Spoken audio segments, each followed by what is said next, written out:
You're listening to Queer Travel Chat by Two Bad Tourists.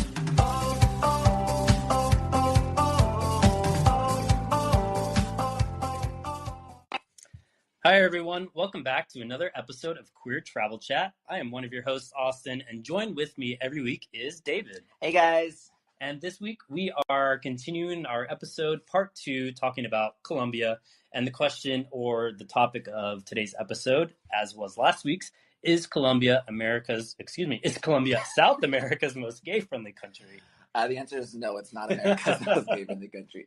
Yes, we were really lucky to line up two great guests who know a lot about Colombian business and tourism, and we were really excited to get their different perspectives. Last week, we spoke to Felipe Cardenas Gonzalez. He's the CEO of the Colombian LGBT+ Chamber of Commerce and the IGLTA board chair.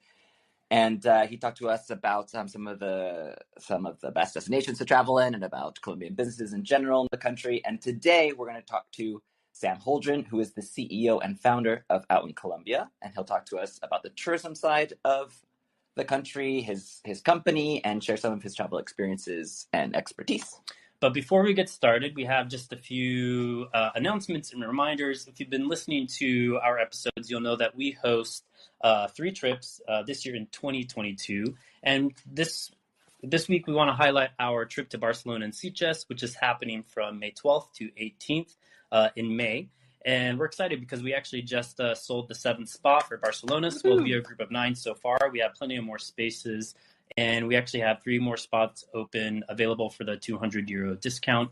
So visit our website, twobadtourists.com, to learn more about Barcelona as well as our gay sailing trips to Greece and Croatia later this year. And you need to fix your announcement from our last episode. I need to fix my announcement. And apparently next week I'm going to have to fix my announcement about asking if Colombia is America's most gay-friendly country. You should just stop talking. I'll just stop talking. We need a new host.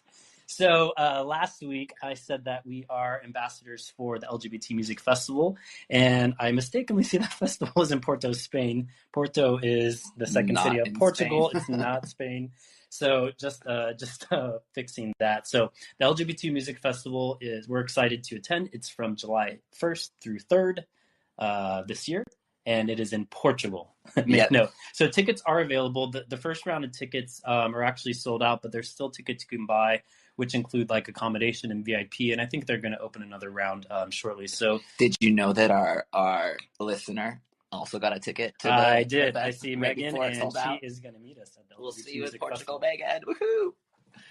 Okay, so tickets hopefully will be released soon, more tickets, but you can still get a tickets and accommodation. Okay, anyway, so if you like our show, please subscribe to it on Callin and give this episode a like with a heart icon. And on social media, we're always at Two Bad Tourists. Also, please feel free to leave us a comment. You can leave it on the episodes after they're published or anywhere on our social media channels and let us know what you like about the show or what you want to hear more of. We have lots of great ideas, but we would love to hear more ideas from our listeners. So last week, as we mentioned, we talked to Felipe about kind of the business side, the LGBT+ businesses in Colombia. One of the things we learned, we're just going to do like a quick recap. Yep. So he talked to us about Colombia being the second most progressive country in Latin America with regard to LGBT+ rights and legislation. And that was all just within the past 10 years. So it's moved really fast from a legal standpoint. Yeah, he said right after Uruguay, right? Correct. And he talked about, I think, same-sex marriage, same-sex adoption. Even last week, after we talked to him, I think is when I heard about abortion rights. Yeah, I think it's really only protections and rights related to trans people that they maybe lag behind. But just, doing great. So I'm excited to hear more from Sam's perspective too. What else did we learn from Felipe? So Felipe mentioned 4 cities that are specific, that are really popular for LGBT travels: Bogota, Medellin, Cartagena, and Barranquilla, which has like kind of a gay carnival. So Sam will tell us, I'm sure, more about that. And we just learned a little bit more about the kind of general business side, LGBT-owned businesses and businesses welcoming to the community. But this week we will obviously talk more about traveling and some of the travel opportunities within the country and even beyond those 4 cities, which I'm sure Sam will tell us all about. So if you want to listen to part 1 of the episode, definitely go check it out. You can listen. It's episode 7, I believe. So also, I just want to remind, apparently Megan, who is our only listener, if at any point you want to call in and ask us a question or maybe Sam a question, please feel free to do so. In the bottom right-hand corner, there is a phone icon. You can click that, and we'll see that you want to ask a question, and we, if we're feeling nice, we'll let you do it. Okay, well, let's get Sam on and get his perspective on all things Colombia. So, Sam, I'm going to unmute you now, and you are welcome to join us. So see if you can accept the unmute. All right. There you are. Welcome, Sam. Hi, Sam. Thanks. Welcome to Queer Travel Hi, Chat. Woo! Thank you so much for joining us. So Tam, your name's Tam now. I'm going to have to make a lot of corrections. Tammy. Yeah, Tammy. So Tammy, can you tell us a little bit about yourself? Tell us and all of our listeners a little bit about yourself and what you do today. Sure. Well, actually, I have been running out in Colombia, which is a inbound tour operator business in Colombia for the past 5 or 6 years. I came down to Colombia about 7 or 8 years ago, and to study Spanish, and I just fell in love with the place and decided to come back. But I'm originally from the States. I grew up in California, in Central California. Then I went to Arizona, where I went to Arizona State University with you guys, actually. And we were part of an amazing fraternity. I don't know if you guys remember those days together. I do. I've forgotten most of them, but and that was actually the next question we were going to ask you. Oh yeah, was it? Oh, how we met? Oh yeah. Yeah, tell us about how we met. It's interesting. We have similar stories. You went to Colombia from Arizona. We went to Spain, but both Spanish-speaking countries. But yeah, let's back up like 15 years. Yeah, we were all at Arizona State University. I think not studying what we're all currently working in. Is that true? Yeah, that's true. I studied political science and then social work. So yeah, I was an engineer and David was a microbiologist. Yeah, so all very different paths. It's kind of crazy how we ended up here. Okay, so do you remember anything about how we met? Do you remember? I mean, were you president of the fraternity at that time? Who was that? No, I don't think so. I don't think I was ever president of like that, at least on the chapter level. I have no idea. I mean, like certainly. You guys must have, joined. Were you guys in the same class? Like, yeah, we were the same class. I think okay. I think when we joined, I think you had graduated. I think you were a graduate student, and you were doing a master's degree, if I remember right.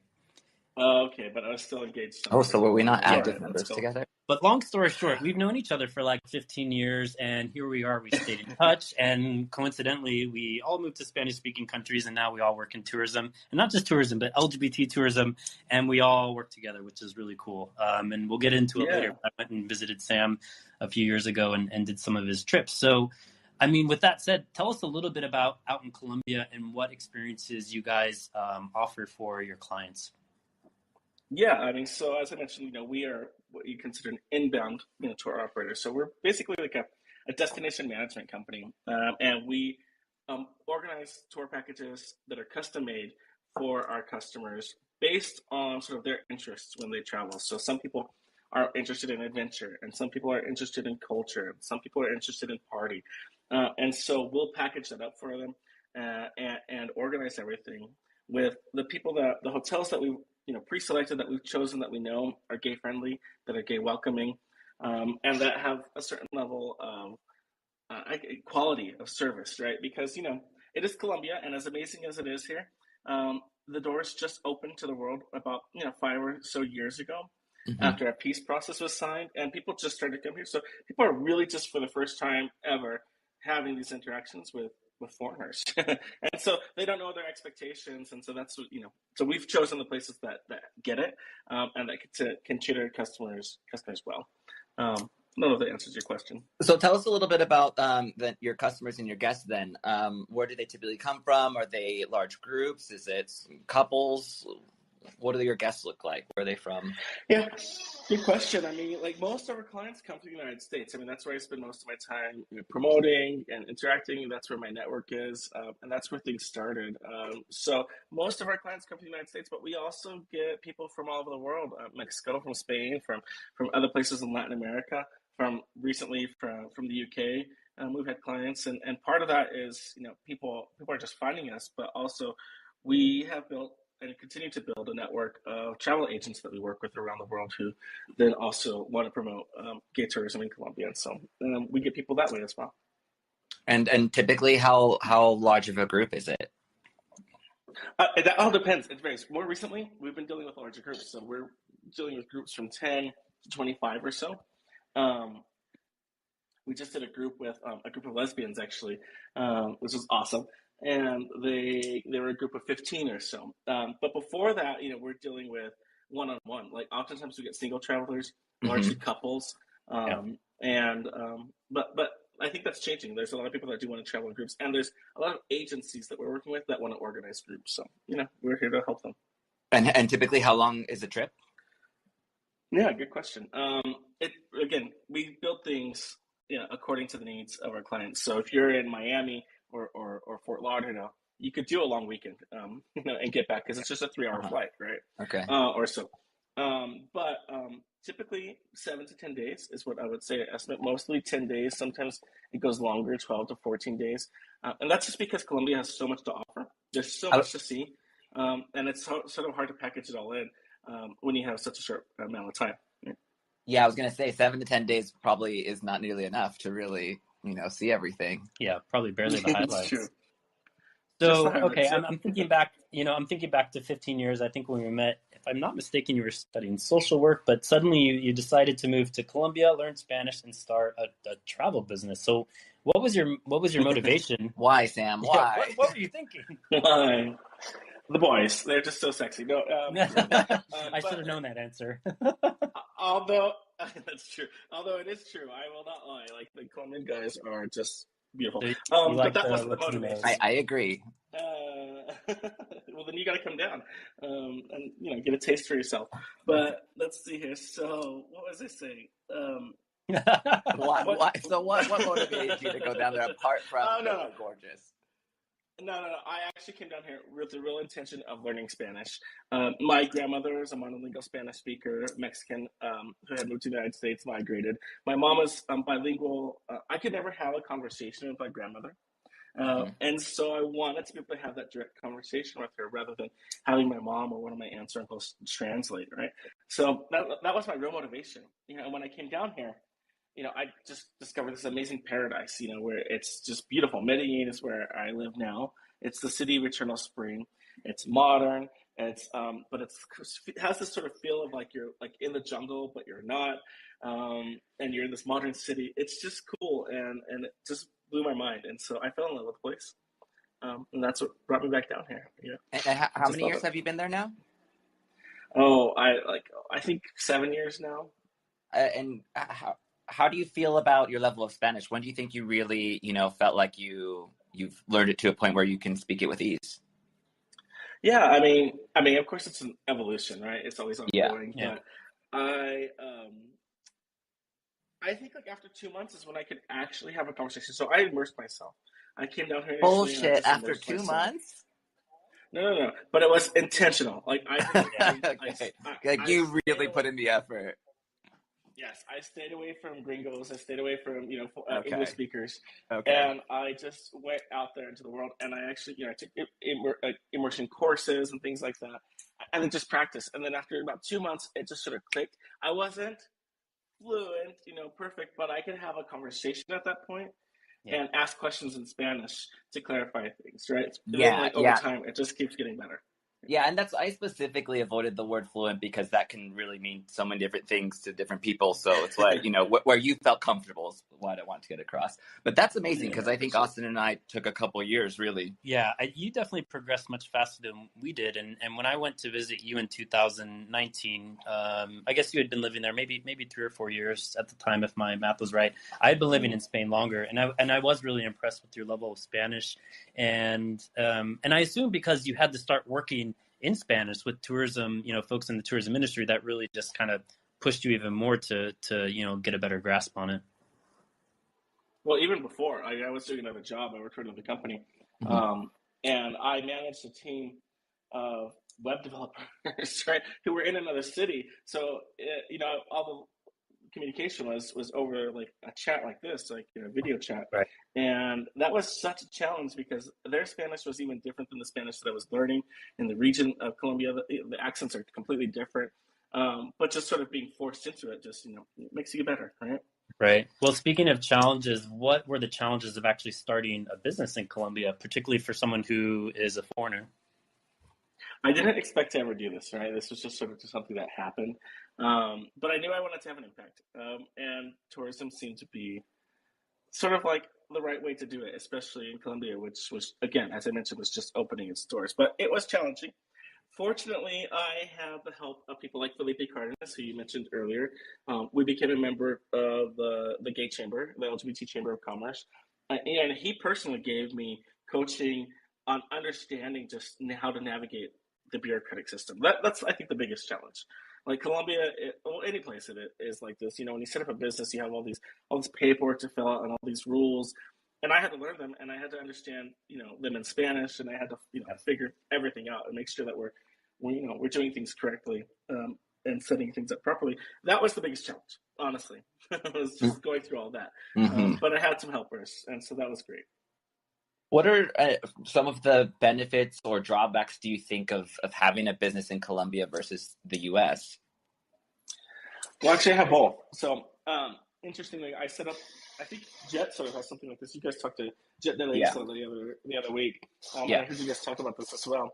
I've actually talked to him at length, sort of about these processes and how they work. So I have a business in Phoenix, registered. I still am somewhat of a part-time resident in Phoenix, and I also have the business set up in Colombia, and they do business together. So I think the benefit of having a business in Colombia is it makes you legitimate locally. You can contribute to the local tax base as well. I'm hiring Colombian employees, so they're getting their benefits that they should be getting.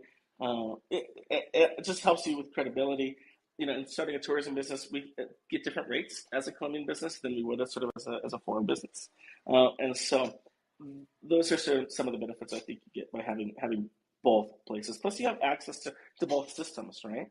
We're in the United States, so we have access to resources that are available to American businesses. Yes, and absolutely. Colombia, we have access to resources that are available to Colombian businesses, right? Yeah, having both is a good setup. How big is your out in Colombia team, by the way? Well, right now we're 4. We just hired a new guy. His name is Mateo. He might be listening, I'm not sure, but he's our new salesperson. It's an amazing team, all very committed, dedicated. But we're 4 staffers, and we actually will be hiring a 5th person pretty soon, just because we're experiencing a lot of growth and expansion right now. Great. Well, talking about keeping things local and working with the community, let's talk a little bit about sustainability, because I know that you did some work in sustainability. I think you studied some, and I know it's a big part of your business, and I think you actually even have a charity that you're involved with. So tell us a little bit about the work you do with sustainability, and how does that play into your business out in Colombia? No, for sure. Actually, at the time that I started the business, again, I wasn't sure that I was going to do this, but then I did. I felt like, I need to make sure I'm doing it the right way. I actually started a master's program remotely through Arizona State University, another master's in sustainable leadership and sustainable tourism. And so that's been driving everything that we've done, right? And set the foundation of our business as a sustainable tourism business. We target and we work with and we provide a space for gay travelers, but sustainability really is fundamental to our identity and what we do. What does that mean? It's very complicated because some people think sustainability and they think like an eco hotel. Not necessarily, right? In fact, I never put anybody in an eco hotel. Like the people who are looking for an eco hotel usually just go straight to an eco hotel. They wouldn't contact me. But it just depends. There's a lot of variety of sort of how sustainability can look. It's all about balancing like the local needs with your travelers' needs, and all finding the right balance between economic impacts, the social impact, the environmental impact. But let me give you some examples, right?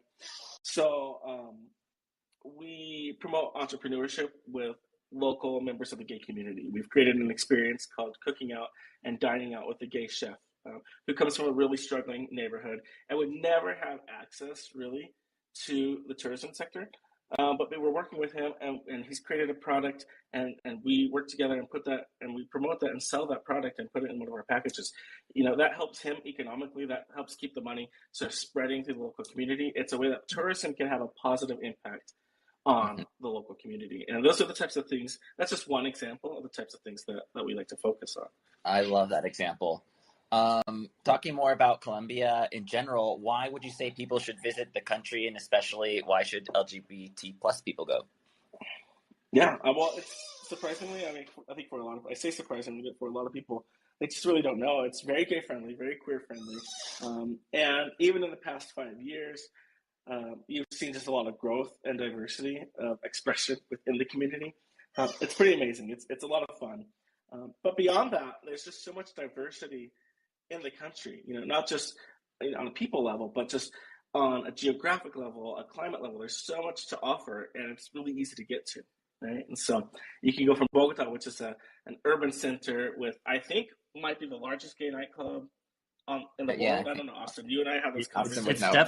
It's definitely South America. It might even be the world. So let's put a pin on that and try to do some research, and we'll get back to you. Well, I'm going to keep claiming that it's the largest nightclub in the world. It's massive. I don't think anyone's going to correct you if you say that. And it's a really cool space, and it's very sort of metropolitan city, like very international. And you got a place like Medellin, and you got, which is the city of Eternal Spring, and the queer culture here is sort of just coming up, and you're seeing a lot of new bars open up, and just spaces for queer people, and I think it's really cool. Then you've got the Caribbean coast for people that want some beach, get down to their swimsuit and dive into like the warm waters. It's just a cool place to be, and you have a lot in such a small little area that you can experience. Yeah, well, I'm definitely sold, because I do agree it's kind of more starting to become on people's radars as a great destination to visit. And, it's just becoming on mine as well. I know Austin's been, but I haven't. And the more I'm talking with you and Felipe, I'm getting more excited to go whenever that happens. Awesome. Yeah, we did actually just do a Google search, largest gay nightclub in the world. And the first thing that came up was Teatron, which is the one in Bogota. Mm-hmm. So I think it's pretty safe to say it's the biggest one. There might be some parties here and there that might have more people, but they're not like Teatron is like a dedicated nightclub. So that's reason enough. Let's go. Yeah, let's go. Well, all right. So we talked about how we met 15 years ago. We talked about you moved to Colombia 6-7 years ago. You started this business. Let's talk about the past 2 years, which have been, of course, really difficult for everyone. I'm sure you've had your own challenges. How have you managed your business during the pandemic? I think you probably have some insight into that too, Austin. But it's been crazy. All of a sudden, in March, what is it, of 2020? Were you just no? I was just with a bunch of agents, and everybody's all gung ho, ready to go. And the pandemic hit, and everything shut down. Right? And you're like, what the hell are we gonna do? I spent the first part of the pandemic just really focusing on raising capital through grants and emergency funds that were available to small businesses, both in the U.S. and in Colombia, because again, we have both entities. And so we accessed that resource because, one thing I actually learned that was really applicable from my sustainability degrees was that for a business to be sustainable, they have to be resilient. And in crisis, you only have, most businesses in the world really only have about 3 months of liquidity. And so you can't survive a long-term pandemic that we're actually still in if you only have 3 months of liquidity. And we were certainly in that, but we didn't have enough liquidity that was going to carry us through. So I just spent a lot of time going out there for grants and resources, and even loans long-term that would sustain us in the meantime. But what we didn't just sit around and twiddle our thumbs. We focused internally to improve and prepare for when people were ready to travel. So for example, we never really had a product database. We didn't really have anything in order. We didn't have any systems set up because everything we did was sort of as soon as we got a quote, we then would build a budget, build an itinerary, and it would be very manual. It was a very manual process. We actually spent that time just sort of setting all of those systems up and then digitizing it, right? Getting it into a platform. Now, a proposal that used to take me maybe 2 weeks sometimes to come up with, and you can't really make sales if you get back to a client in 2 weeks. Now it takes me 15 minutes, right? And so we improved that experience for our clients so that they can get a fast response just by focusing internally on the systems that we needed to build that we never really had the chance to do so before the pandemic because we were just too busy trying to keep up. Yeah. So it sounds like challenges turned into opportunities, which I know a lot of us in tourism took advantage of that. Do you feel that out in Colombia, you're starting to pick up business again, that you're on the other side, or are you still recovering? No, yeah, for sure. In fact, I think last year we had the most profitable year ever as a business. Oh, I'm glad to hear largely from sales in October and beyond, right? People were just like ready to travel. Yeah. And that's fantastic. Boom. So let's talk about the future. What does the future hold for out in Colombia? What sorts of things are you thinking in the next few months, few years? I mean, maintain the status quo, honestly, is where we're at. We've been, in fact, I just hired somebody, as I mentioned. So we're growing as it is, but sort of keeping up with those requests and those demands from our clients. I think immediately in the next couple months, that's what we're going to be. Just creating more capacity so that we can expand our reach. We definitely want to reach a more global community. I mentioned that we target largely people in the United States, but I know there's people all over the world that want to travel here. And we're not really talking to them. So, we're sort of gearing ourselves up to be able to take on more clients and just help people, have an amazing experience here in Colombia. Well, I want to talk a little bit more also about your experience just living as an expat in Colombia. So what is it like being an American expat in Colombia? How is your experience there and becoming part of the community? Yeah, no, that's cool. Well, surprisingly, in Medellin in particular, there's a lot of expats, and that's been growing dramatically, especially recently. A lot of American expats or from everywhere? Well, from everywhere, but especially the United States. I mean, there's proximity issues, right? We're just a few hours to the United States. It's faster for me to get to parts of the United States than it was when I lived in Boston and had to get back to California, right? We're closer to New York than we are to Rio de Janeiro. If you really look at the maps, it's amazing how close we are to the States. And so that's crazy. For proximity issues, I think that's why we attract a lot of Americans, right? But it's cool. I mean, there's a lot of Americans here and a lot of people from around the world. I don't know what it is. I think it's just the springtime weather. It's just amazing. You have perfect climate. It's all the time. Just pretty standard climate, and it's amazing. But I like it. People are very friendly. When I first came here, I came here before the peace deal was signed, which I didn't really know anything about at the time. But people really had not seen sort of somebody who looked like me. Wait, so you said again, you went there before when? The peace deal. Before the peace deal that's when it was opened up? Okay. Yeah. And that's when when it opened up more. Okay, got it. Yeah, so it was that's when you had a more boom. People felt more like, okay, there's a peace deal, I can go there now.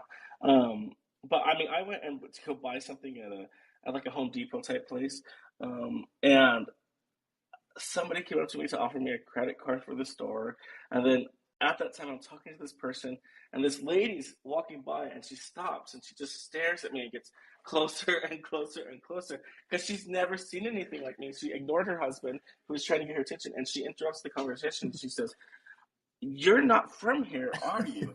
She's never seen anybody who looks like me. Now that's changed over time, because again, there's more people here. But that's just it was such a unique experience being somebody who was different, who stood out, versus somebody who back in the States I just fit right in, right? It was a cool experience. Very different too. Do you? I mean, of course, we don't know what the future holds, but do you ever anticipate moving back to the U.S.? I don't know. I mean, it's an open book. I'd love to travel more. I'd love to live in multiple places. Honestly, I think my dream is to be 6 months in Medellin, 3 months in Mexico City, and then 3 months traveling the world because I just love Mexico that much. And obviously spending some time back in the States, but I don't know. I don't know what the future holds. That's a nice dream, though. This is a nice dream. Yeah, right. Well, what Well, about you know who's doing that, Dream? Santiago Aguirre, your colleague, right? Austin, you work for at IGLT. I don't know if I can mention that. Yeah, no, But absolutely. Yeah, I do know. Yeah, he does a lot of remote work, and in fact, our guest on our Puerto Vallarta episode, Jet, does a little bit of that too. Particularly because Puerto Vallarta mhm. is a destination with seasons, and they have a low season. He typically travels for about 3 months a year during low season Yeah. because he doesn't really have a lot of business anyways, and he just sort of built his life that way. So. Yeah, I encourage you to pursue it definitely. But let's. So you mentioned a couple of examples of kind of sticking out a little bit. But has there been anything else that surprised you about living in Colombia? I mean, and you guys sort of alluded to this earlier. I mean, I think it's a very progressive place, especially in terms of the laws. But I think people are very progressive in general, very open-minded. I mean, there's the courts here. I was going through this, like, have ruled that lesbians can have conjugal visits. It's a constitutionally guaranteed right. Yes, Like, get it. I don't know any other place, any other indicator that can tell you how progressive a place than I you love having a fundamental right to fuck your partner, your same-sex partner in prison, right? We're gonna create an audio highlight of this lesbian conjugal visits in Colombia. Look it up. Google it. That is I the found it on the indicator court of site. progressiveness. Wait, Sam, I don't know if you heard at the top of the episode that I was mentioning something about like recent abortion rights in Colombia. Do you know anything about that? Or am I just pulling that off my Yeah, I ass? mean, no, it's relatively recently. I think the courts ruled. I mean, I'm a policy person. I love politics and stuff, but I just haven't paid too close attention to it. But I think, yeah, they just lifted the ban. There was a ban on Yeah, abortion that's. here in Colombia, but they lifted it. I'm not sure exactly the specifics, I but I mean, think it's there's all just like a bunch of women getting their rights, abortion rights, lesbian conjugal visit rights. Love it. it. They deserve it. Sam, where in Colombia do you recommend people visit that is not Bogota or Medellin? Yeah, that's a great question. I mean, like I think I mentioned Cartagena is a great spot. I mean, it's really beautiful. It's very Hmm. picturesque. It's an old historic center. But then you have to get out to the islands. The Islas del Rosario are where the best beaches are. Private beaches, more comfortable. It's just crystal clear waters and white sand beaches. But there's other places. Maybe Santa Marta. Santa Marta is a great spot along the coastline as well in the Caribbean. That is a smaller city. It's actually similar to Puerto Vallarta in its feel, and it's got this amazing national park, Tayrona National Park, where that is private and protected, and those beaches are pristine. They even shut down the park like certain times of the year just to let the natural environment just sort of recuperate Good. because they get so many tourists out there. Yeah, it's cool. But it's just an interesting place because you have this like snow-capped mountain, Sierra Nevada, right next to the hot ocean. It's just a weird place, but it's cool. It's a nice spot. I don't know. There's another place too that I really like. It's called the Cocora Valley. In fact, we created a foundation. Austin mentioned this earlier, called Cocora Alliance. It's named after this valley because it's just this like a cloud forest. So it's high up, it's mountains, and there's these palm trees. The tallest palm trees in the world are there, and they're extinct. I mean, they're extinct. They're endangered, at risk of going extinct. But it's such an amazing place to sort of see something completely different that you won't see anywhere else in the world. It's in the middle of the coffee region, and Colombian coffee is the best in the world. It really is, It is. and you can have some amazing coffee while you're out there, sort of doing a stroll, nature hike, riding horses. It's a really sort of nature type experience, but I love it. It's one of my favorite places. Well, I'm excited for you to plan my trip out there. All Sam, right, cool. is there any question that you wish we had asked you or something else that you'd like to share with the listeners? Yeah, I don't think so. I think what have we talked about? We talked about lesbians having sex and Abortion nature, abortion rights. Hot guys, Destination. the biggest gay Hot club. Colombians. Yeah, I mean, it really just ticked off a lot We've of got boxes. them all. Yeah, I mean. Well, I have a question for you, Sam. Where can people learn more about you and your business? Yeah, I mean, it's easy. OutinColombia.com. That's our website. Tons of information on there. Of course, we're on, Facebook, Instagram, so you can reach us there as well. But most of our information is on our website. And then we'll be happy to talk with you. Just reach out and we can set up a call, a video chat, whatever. I love helping people sort of navigate this country because there's just so much to see. And Sam, more importantly, where are you traveling to next? Oh, that's a good question. Milan. Actually, okay, awesome. I bet it's Milan. In October, right? Yeah, I think so. October. Actually, I'll probably be going through Madrid. Isn't that where you guys are located? Yeah, we're in Madrid. Yeah, so I'll be stopping through there. I think flying through there because it's direct flights. But Milan is the IGLTA annual conference. Yeah, so for those of you who don't know, IGLTA is the International LGBTQ Plus Travel Association. That's my day job. I do their marketing. Sam's a member of that. It's a member-based association of tourism businesses all around the world. So we do a convention once a year. So sounds like we might see each other in Madrid and two bad tourists are going to. Two bad tourists will also be in Milan. Okay, so we're going to see you in Milan. We're going to see you in Milan. Woo! We'll have a reunion.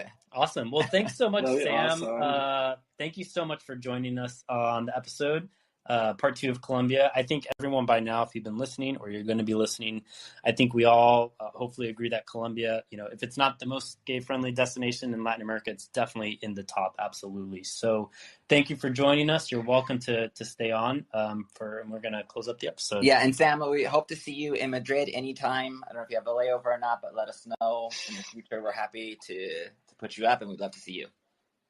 Awesome. Can't wait. Okay, we're going to put you on mute, and we'll wrap it up. Thank you so much, Sam. Thank you. Okay, let's see. So thank you, Sam, of course, and thank you to all the live listeners, all of our guests, everyone who tunes in every week and listens after the fact. So just shout outs to our live listeners today, Megan, Juan, and Javier. Thank you for joining us. If you like the show, again, please subscribe to it on Callin. Give the episode a like with a heart once it's published. And you can follow us. We're at Two Bad Tourists on Twitter, Facebook, and Instagram. Feel free to leave us a comment on our episodes once they're published and let us know what you like about the show and what you want to hear more of. So a bit of a sneak peek for next episode. Next Tuesday, we are going to be speaking with Loanne Halden, who is the VP of Communications for IGLTA, who we just spoke about. And I work with Loanne, and I'm actually really excited about this episode because it's going to be, I think it's a really interesting conversation, maybe a little bit controversial, but we'll talk about whether or not LGBT people should travel to anti-gay countries or countries where maybe LGBT rights is not as advanced. They're not as welcoming to the community. They're not places like Colombia, but places that maybe are a little bit more challenging. And then we'll also talk a little bit about travel boycotts and, whether or not travel boycotts are an effective way to, sort of voice your opinion about traveling to a destination or not traveling. So she's really well-versed in that. And that's really going to be a great episode. I can't wait to bring that up and pick her brain about it. So thank you, Sam. Thank you, everyone, for joining. Until next week, we will be back with another episode of Queer Travel Chat. Bye, everyone. See you. Thank you. Bye.